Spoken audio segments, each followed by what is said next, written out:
नमस्ते दोस्तों, कैसे हैं आप सब। आज मैं अकेली नहीं हूँ। आज मेरे साथ हैं देश के युवा, कल का भविष्य, एक स्टूडेंट शाश्वत श्रीवास्तव जी, और मैं इनसे यूक्रेन के मौजूदा हालात के बारे में बात करने वाली हूँ। शाश्वत जी, मैं चाहती हूँ कि आप मेरे दर्शकों को पहले अपने बारे में कुछ बताएं। सबसे पहले सभी को नमस्कार। मेरा नाम शाश्वत श्रीवास्तव है और मैं एक भारतीय हूँ और एक 18 वर्षीय छात्र हूँ जो जेईई मेंस और एडवांस की तैयारी कर रहा है। पढ़ाई के साथ साथ आप और भी बहुत कुछ करते हैं। मैंने आपके पोस्ट देखे हैं। आप क्लाइमेट चेंज के बारे में भी काफ़ी एक्टिव रहते हैं। तो ये चीज़ें आप किस तरीके से करते हैं और इन्हें आप किस तरह से देखना चाहते हैं? जी देखिए, जैसा कि सबसे पहली बात क्या है जो हम सबको जोड़ती है, चाहे वो कोई छात्र हो भारत में या अमेरिका में या कहीं कोई अफ्रीकी देश में या कोई भी हो दुनिया में, जी जी। वो है पृथ्वी।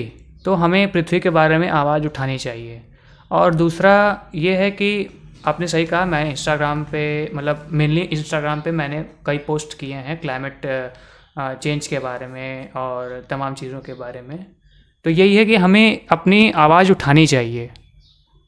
जी, बहुत अच्छा, आपने बहुत सही बात कही कि हम जहाँ रहते हैं, प्रकृति जिसके बारे में आपने बात कही, तो प्रकृति हम सबकी माता है। प्रकृति हमारी जननी है। जो कुछ भी हमें मिल रहा है वो सब प्रकृति से मिल रहा है, तो हमें उसके बारे में सोचना ही चाहिए। हर इंसान अपने बारे में सोचता है, तो हमें ज़िंदा रखने के लिए जो चीज़ें ज़रूरी हैं उनके बारे में भी हमें सोचना चाहिए। तो ये तो हो गई आपकी बात कि आप क्या करते हैं और किस तरीके से करते हैं। तो मैं ये पूछना चाहती हूँ कि आज जो स्थिति बनी हुई है, हमारा देश ही नहीं बल्कि पूरा विश्व इस स्थिति को देख रहा है। रूस के द्वारा यूक्रेन पर हो रहे इस हमले के बारे में आपकी क्या राय है? जी देखिए, रूस के द्वारा यूक्रेन पर ये हमला जो भी है, मतलब एक तरीके से ये डेमोक्रेसी पे एक तरीके का अटैक है। जिस तरीके से यूक्रेन के प्रेसिडेंट बोलते हैं कि यूरोपियन कंट्रीज़ से हमें मदद नहीं आई, और इन कंट्रीज़ का देखा गया है कि लाइक वो ऐसा ही बिहेव करते हैं कि अगर डेमोक्रेसी पर अटैक हुआ तो हम हमला करेंगे। मेरा पर्सनल ओपिनियन ये है कि यूएसए इतना मतलब वॉर से पहले इतना इन्वॉल्व था यूक्रेन और नाटो और ये जितने भी देश हैं, लेकिन अब कोई सामने नहीं आ रहा है। ये अपने आप को कहते तो हैं कि हम सुपर पावर हैं, but they are super power for which type of things, like they are preserving oil and fossil fuel. ये तेल के बारे में बात करते हैं, प्रॉफिट्स के बारे में बात करते हैं, लेकिन जब असली में किसी डेमोक्रेटिक नेशन पे अटैक हुआ है, जो कि आज यूक्रेन पे हुआ है, जी जी। तो ये कहाँ हैं, इनकी फोर्सेस कहाँ हैं? ये बात सही है कि अमेरिका अगर इन्वॉल्व होता है तो कन्फ्लिक्ट बढ़ सकता है, लेकिन कुछ तरीका तो होगा कि वहाँ के लोगों की, केवल वहाँ के लोगों के बारे में सोचा जाए। मैंने एक वीडियो देखा जिसमें बच्चा रो रहा था, एक फाइटर जेट जाता है, मतलब ये चीज़ें दिल को दहलाने वाली चीज़ हैं। जी, बिल्कुल सही बात कही आपने, दिल को दहलाने वाली बातें हैं ये। तो इस हमले से जो स्थिति इस यूक्रेन पे बनी हुई है, वहाँ के लोग डरे हुए हैं, जैसा कि अभी आपने भी बताया। तो आपको क्या लगता है कि इसका प्रभाव अन्य देशों के साथ साथ हमारे भारत देश पर भी पड़ेगा तो किस तरीके से पड़ेगा? जी देखिए, सबसे पहली बात ग्लोबलाइजेशन। 1970s के बाद जो ग्लोबलाइजेशन हुआ उससे हर कंट्री एक दूसरे से लिंक हो चुकी है। और जैसा कि भारत एक पोजीशन रखता है, जिसे हम कहते हैं कि भारत एक सुपर पावर बनने वाला है, या कुछ लोग कहते हैं बन भी चुका है, तो लोगों की बातें हैं, खैर वो।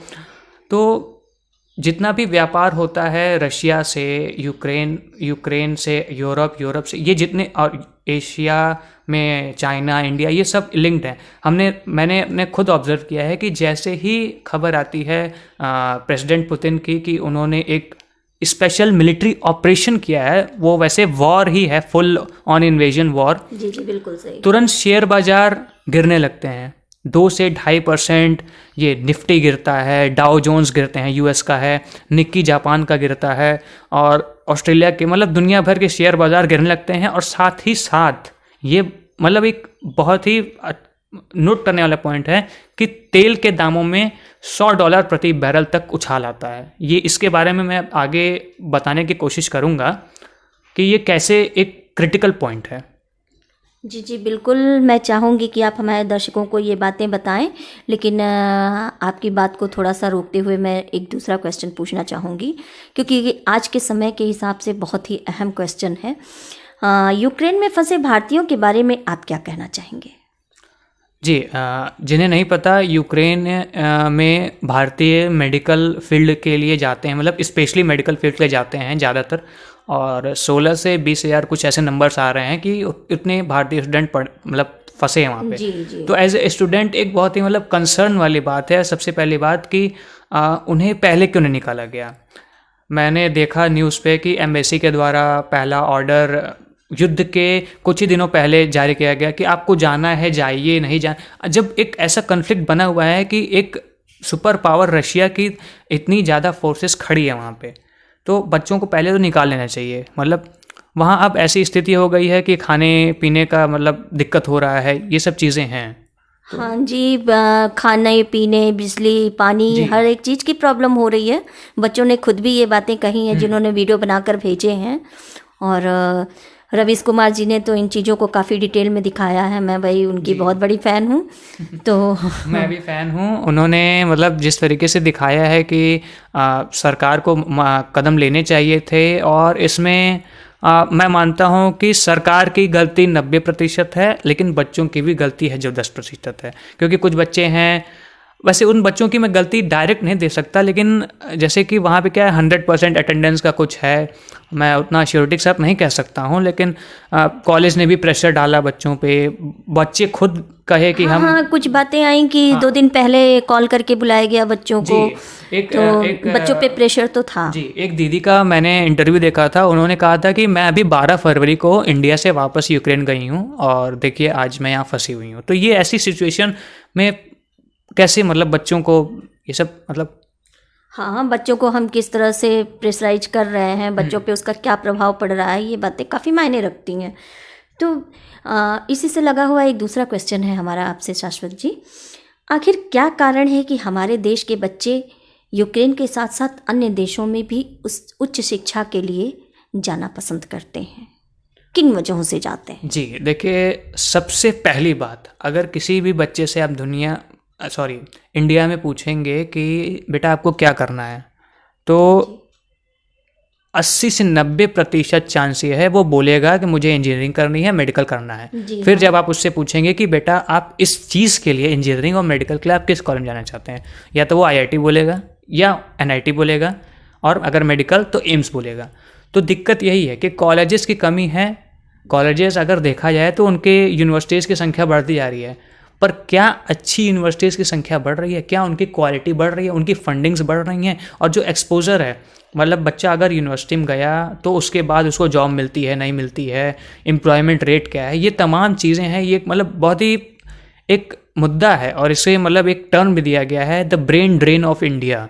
ये एक बहुत ही पेचीदा मामला है कि हर साल लाखों बच्चे बाहर देश जा रहे हैं, US जा रहे हैं, यूक्रेन जा रहे हैं, चाइना जा रहे हैं, ऑस्ट्रेलिया जा रहे हैं, कनाडा जा रहे हैं, UK जा रहे हैं।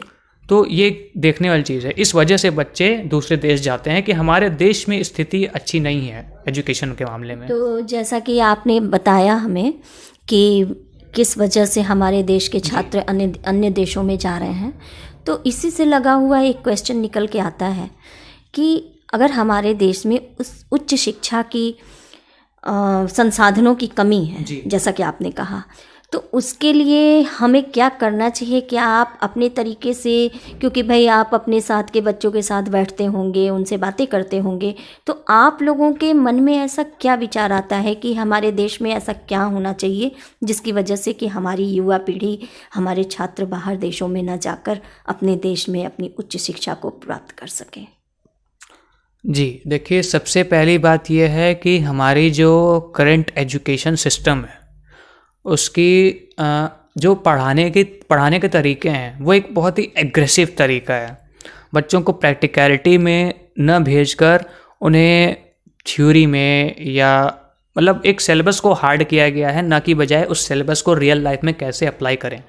अब थोड़ा सा चेंज आ रहा है, लेकिन वो जो चेंज है वो बहुत देरी से शुरू हुआ, और दूसरी बात वो बहुत धीरे है। हाँ, हमारे कोविड की वजह से भी काफ़ी फ़र्क पड़ा है। हाँ, कोविड है, और मैं कहना चाहता हूँ कि कोविड ही केवल नहीं है, उसके पहले से भी देखा जाए तो जो एजुकेशन सिस्टम है वो मतलब कुछ खासा अच्छा नहीं था, देखा जाना चाहिए। यानी आप कहना चाहते हैं कि आप अपने देश के एजुकेशन सिस्टम से बहुत प्रभावित नहीं हैं? हाँ, अगर 12th के बाद या 10th के बाद का एजुकेशन सिस्टम देखा जाए तो काफ़ी प्रभावित करने वाला नहीं है, मैं ये एक मोटे तौर पे कहना चाहता हूँ। जी, बहुत अच्छी बात, आपने अपनी राय व्यक्त की और हम यही चाहते भी थे। हमारे इंटरव्यू का मोटिव भी यही था कि हम आप जैसे युवाओं के बारे में जानें कि आप क्या सोचते हैं इन चीज़ों के बारे में।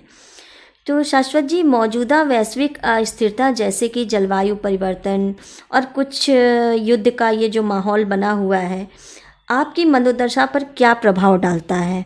क्या इसके बारे में आप कुछ सोचते हैं, क्या सोचते हैं? जी, सबसे पहले मैं आपका धन्यवाद देना चाहता हूँ कि आपने मेरा ये इंटरव्यू लिया, और सबसे बड़ी बात जलवायु परिवर्तन को भी इस इंटरव्यू में शामिल किया। जैसा कि देखा जाता है कि तमाम मीडिया हाउसेस नहीं करते हैं, ख़ास तौर पे इंडिया के, और बाहर में भी उतना ज़्यादा इन्वॉल्व नहीं हो रहा है ये टॉपिक।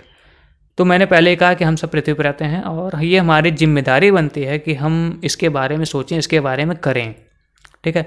ये मनोदशा एक ऐसा टॉपिक ही है जिसके बारे में खुद कम सोचा जाता है। तो जलवायु परिवर्तन से हमारी मनोदशा पे क्या प्रभाव पड़ता है वो एक अलग ही बात हो गई। जी, बिल्कुल सही। इन सब चीज़ों से हमारे ऊपर बहुत प्रभाव पड़ता है। एक बच्चा मान लीजिए अगर वो पढ़ रहा है, वो 10th में है, उसके एग्ज़ाम्स आने वाले हैं और उसी समय उस ज़िले में बाढ़ आ जाती है या बारिश आ जाती है, तो पहली बात उसकी पढ़ाई डिस्टर्ब होती है और हो सकता है कि उसके किसी जानने वाले का मतलब लॉस हो जाए, कोई मतलब पास का ही एक्सपायर हो जाए। हाँ, उससे प्रभावित हो सकता है, कोई भी प्रभावित। ऐसा कई बार देखा गया, मैंने इंटरनेशनल कम्युनिटीज़ के कई बच्चों से बात की है, जैसे मैं बोल रहा हूँ क्लाइमेट एक्टिविज़म करते रहते हैं तो बात होती रहती है, तो काफ़ी मतलब दिल दहलाने वाली घटनाएं आती हैं कि कभी कोई बच्चा जा रहा है तो मतलब पुलिस ने उसे रोक दिया एक कंट्री में, मैं नाम नहीं लूँगा उस कंट्री का भी, उस बच्चे का भी, कुछ रीजंस हैं। तो बच्चों को कभी कभी थ्रेट भी झेलना पड़ता है कि आप उठा रहे हैं, क्योंकि क्या है ना कि ये oil companies, fossil fuel companies, ये बहुत बड़ी चीज़ें हैं, बहुत ताकतवर हैं, तो उससे डर भी रहता है। तो ये मनोदशा पे इम्पैक्ट डालता है। बच्चा अगर आवाज़ उठा रहा है और नहीं उठा रहा है तो यूएन की तमाम रिपोर्ट्स हैं, आप गूगल पे जो भी देख रहा है आप सर्च करिए क्लाइमेट चेंज और हमारी मतलब यूथ पे, चिल्ड्रंस पे मेंटल इफेक्ट क्या डाल रहा है। जी, बिल्कुल सही बात कही आपने कि जलवायु परिवर्तन का इफेक्ट आप। और मैं एक और चीज़ ऐड करना चाहता हूँ, एक पर्टिकुलर टर्म है क्लाइमेट एंजाइटी। ये टॉपिक को आप सर्च करिए तो पूरा आ जाएगा। बच्चों के अंदर एंजाइटी बढ़ती जा रही है और ये एक मेंटल इलनेस है एक तरीके से, अगर देखा इलनेस नहीं तो मेंटल डिस्टर्बेंस टाइप्स हैं ये, और ये बढ़ते जा रहे हैं। जी, इसका प्रभाव तो पड़ रहा है, हम लोगों पे भी पड़ रहा है, तो फिर आप लोगों के सामने तो पूरा जीवन पड़ा हुआ है, तो आपका तो क्वेश्चन यही होगा कि आज अगर ऐसा है तो हमारा भविष्य कैसा होगा। जी, स्वाभाविक सी बात। जी, तो बहुत बहुत धन्यवाद आपका शाश्वत जी, आपने हमें अपना समय दिया, कीमती समय दिया और काफ़ी अच्छा लगा आपसे बात करके। तो आप कुछ और बताएंगे, आपको और क्या पसंद है, क्या आप करना चाहते हैं आगे जाकर देश के लिए या अपने बारे में? जी देखिए, मुझे ऐसे बेसिक मुझे फ़िज़िक्स बहुत अच्छी लगती है और मैथमेटिक्स भी, तो मेरा यही एम है कि मैं मतलब जो एग्ज़ाम्स आने वाले हैं जेईई मेंस और एडवांस, उसमें क्वालिफाई करूं, एक अच्छा कॉलेज जो मैं चाहता हूं मतलब फ़िज़िक्स के बेसिक को लेकर उसमें पढूं और एक थियोरेटिकल फिजिसिस्ट बनने की मेरी इच्छा है। जी, ईश्वर करें कि आपकी इच्छा पूरी हो। God bless you. बहुत बहुत शुक्रिया। धन्यवाद दोस्तों। आपको अगर मेरा इंटरव्यू अच्छा लगा हो, मैंने एक बच्चे का इंटरव्यू लिया, बच्चे को भी आप इनकरेज कर सकते हैं और हमारी बातों से आप सहमत हैं तो आप प्लीज़ कमेंट बॉक्स में कमेंट ज़रूर करिएगा और हमारी इस वीडियो को शेयर भी करिएगा ज़्यादा से ज़्यादा लोगों को। धन्यवाद, फिर मिलेंगे। नमस्ते सभी को।